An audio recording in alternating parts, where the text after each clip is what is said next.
Sinampahan na ng reklamo ang isang lalaki dahil sa pagnanakaw umano ng 150,000 pesos na halaga ng pera at ari-arian sa pamilyang kumupkop sa kanya.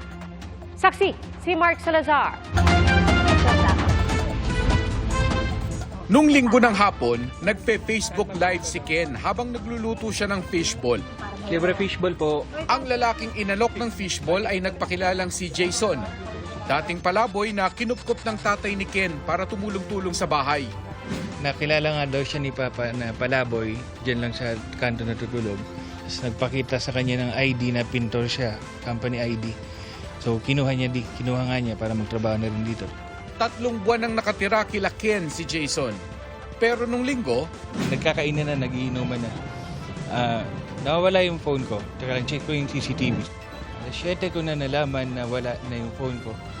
Then chinek ko nga yung CCTV. So umakyat nga siya ng bahay. na-record ng mga CCTV cameras kung paano umano nilimas ni Jason ang mga gamit sa bahay.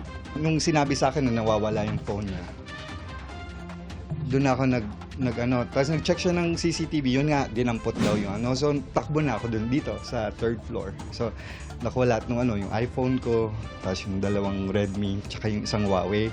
7 cellphone ang nakuha, 1 laptop, mga power tools, sapatos, 10,000 cash, at mapupuno ng alkansya. Sa kabuuan, naka 150,000 pesos daw ang natangay. Nagsampa na ng reklamo sa pulis sila Ken. Tutuluyan. Kung sakaling mahuli, tutuluyan. Kailangan niyang magpanugutan. Yung mga gadget, hindi na ako maasang mababalik. Pero at least, mahuli man siya. Nalulungkot din si Ken sa iniwang leksyon ng pangyayari.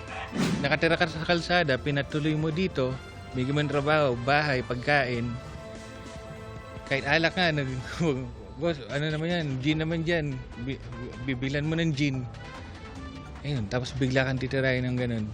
Para sa GMA Integrated News, Mark Salazar, ang inyong saksi. Mga kapuso, sama-sama tayong maging saksi. Mag-subscribe sa GMA Integrated News sa YouTube at para sa mga kapuso abroad, samahan niyo kami sa GMA Pinoy TV at sa www.gmanews.tv.